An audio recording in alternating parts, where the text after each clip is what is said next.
तो बेटा अब इसके बाद जो है स्टाइक्योमेट्रिक डिफेक्ट को कितने पार्ट में क्लासिफाई करेंगे, अब ये इस पार्ट में हम देखते हैं। तो स्टाइक्योमेट्रिक जो डिफेक्ट है मैंने आपको बताया ऐसा डिफेक्ट जिसमें कंपाउंड का फार्मूला एज इट इज रहे, कंपाउंड का फार्मूला डिस्टर्ब ना हो, ऐसे डिफेक्ट को हम स्टाइक्योमेट्रिक डिफेक्ट कहते हैं। ठीक है, मैंने आपको एग्जांपल से भी छोटी सी बात को एग्जांपल से ही समझा दिया था। तो अब आप देखें इसके बाद जो है स्टाइक्योमेट्रिक डिफेक्ट जो होता है कितने टाइप का है। स्टाइक्योमेट्रिक डिफेक्ट, ठीक है, स्टाइक्योमेट्रिक डिफेक्ट। अब बच्चों स्टाइक्योमेट्रिक जो डिफेक्ट है इसको जो है मैं दो पार्ट में क्लासिफाई कर देता हूं। ठीक है, पहला पार्ट जो है वो रहेगा जिसको हम कहेंगे स्टाइक्योमेट्रिक डिफेक्ट,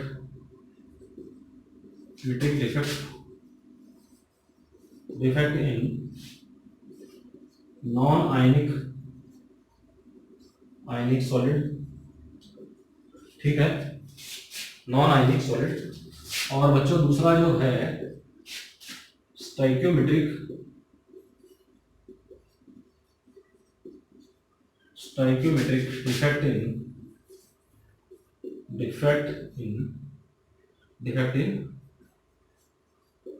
आयनिक सॉलिड। तो मैं इसको जो है आयनिक सॉलिड के बेसिस पे मैं इसको जो है क्लासिफाई कर रहा हूं। तो दो तरह से केस हम पढ़ेंगे, आयनिक सॉलिड में अलग तरह से स्टाइक्योमेट्रिक इफेक्ट होगा और नॉन आयनिक में अलग तरह से होगा। तो सबसे पहले चलो बात करते हैं बच्चों non stoichiometric in non ionic case में, इन नॉन आयनिक सॉलिड में। तो ये दो तरह का होता है। ओके, पहला लिखें जिसको कहते हैं वैकेंसी डिफेक्ट। क्या कहते हैं? Vacancy defect. अब वैकेंसी डिफेक्ट क्या है? वैकेंसी डिफेक्ट में अगर मान लें स्टेटमेंट लिख देता हूं, in crystalline solid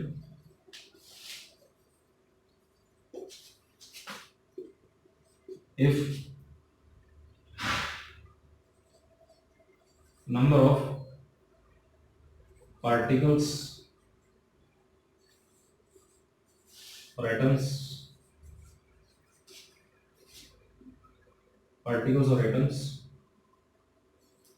are absent from their position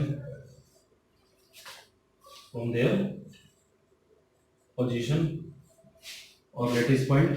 position को क्या कहते हैं? Lattice point. क्या कहते हैं बच्चों? Lattice point. And they create vacancy.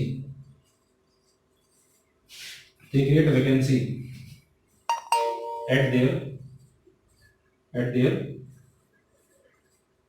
Lettuce point, यानी कि बच्चों लेटिस पॉइंट पे वैकेंसी क्रिएट हो जाती है। ऐसे डिफेक्ट को कहेंगे वैकेंसी डिफेक्ट। जैसे एग्जांपल से देखते हैं। एग्जांपल में जैसे मैंने लिया बच्चों गोल्ड, सुपर में बात करता हूं एग्जांपल में गोल्ड की। ठीक है, गोल्ड जो है वो मेटालिक सॉलिड होता है बच्चों, आप जानते हैं, होता है ना मेटालिक सॉलिड। तो बच्चों मेटालिक सॉलिड में आप जानते हैं अगर ये क्रिस्टलाइन सॉलिड है तो इसमें रेगुलर अरेंजमेंट होगा पार्टिकल्स का। तो इसमें गोल्ड के एटम्स जो होते हैं बच्चों कुछ इस तरह से अरेंज होते हैं एक रेगुलर पैटर्न में। ठीक है, सपोज ये मान लिया मेरे पास एक अरेंजमेंट है गोल्ड के पार्टिकल्स का, तो मैंने गोल्ड के एटम्स को उसमें कुछ यूं इस तरह से अरेंज कर दिया। तो ये मान लिया आपके पास सैंपल है। इस सैंपल में आपको 1 2 3 4 5 6 7 8 9 10 11 12, यानी कि सपोज इस सैंपल में 12 जो है मैंने यहाँ पर सिल्वर लिख दिया। चलो सिल्वर ले लेते हैं इधर। ठीक है, गोल्ड का सिंबल तो बेटा AU होता है, कोई बात नहीं। चलो तो हम सिल्वर लेकर के चलते हैं, सिल्वर भी इसी कैटेगरी में आ जाता है, मेटालिक सॉलिड में होता है। तो इसमें जो सिल्वर है या गोल्ड, कोई भी एग्जांपल ले सकते हैं, तो इसमें ये जो जिस पॉइंट पे एटम्स अरेंज होते हैं उस पॉइंट को क्या कहते हैं बच्चों? उस पॉइंट को कहते हैं लैटिस पॉइंट। आप जानते हैं उस पॉइंट को क्या कहा जाता है? Lattice point. अरेंजिंग पोजीशन को लैटिस पॉइंट कहा जाता है। तो आप देखें, ये मान लिया अपने आप में क्या है, this is the pure crystal. और आप जानते हैं प्योर क्रिस्टल कब आइडियल फॉर्म में कब मिलेगा?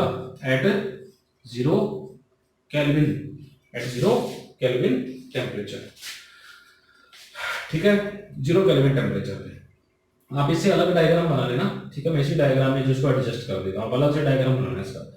तो 12 पोजीशंस हैं, मान लिया इसमें 12 जो हैं लेटिस पॉइंट हैं, लेकिन जो है नॉर्मल कंडीशंस पे इसमें कहीं कहीं आपको जो है इसमें वैकेंसी मिलेगी, है ना, यानी कि ये पोजीशन खाली मिलेगी, एम्प्टी मिलेगी, ये पोजीशन भी खाली मिलेगी, यानी कि इस पोजीशन पे सिल्वर का एटम एब्सेंट है, प्रेजेंट नहीं है, एब्सेंट है। यहाँ पर सिल्वर का एटम होना चाहिए, लेकिन इस पोजीशन पे सिल्वर का एटम एब्सेंट है, यहाँ पर भी नहीं है, यहाँ पर भी नहीं है। मान लिया कुछ अलग अलग पोजीशंस हो जाएंगी इधर, तो यहाँ पर भी एब्सेंट है, इधर भी एब्सेंट है और इधर भी एब्सेंट है। तो ऐसे डिफेक्ट को, और यहाँ पर क्या क्या क्रिएट होगी बच्चों? वैकेंसी, वैकेंसी, है ना, वैकेंसी होगी, यानी कि यहाँ पर जो है इस पे जो जगह है वो खाली होगी, है ना, एम्प्टी पोजीशन। तो ऐसे डिफेक्ट को क्या कहेंगे? ऐसे डिफेक्ट को कहेंगे वैकेंसी डिफेक्ट। ठीक है, तो ये वैकेंसी डिफेक्ट कहलाएगा।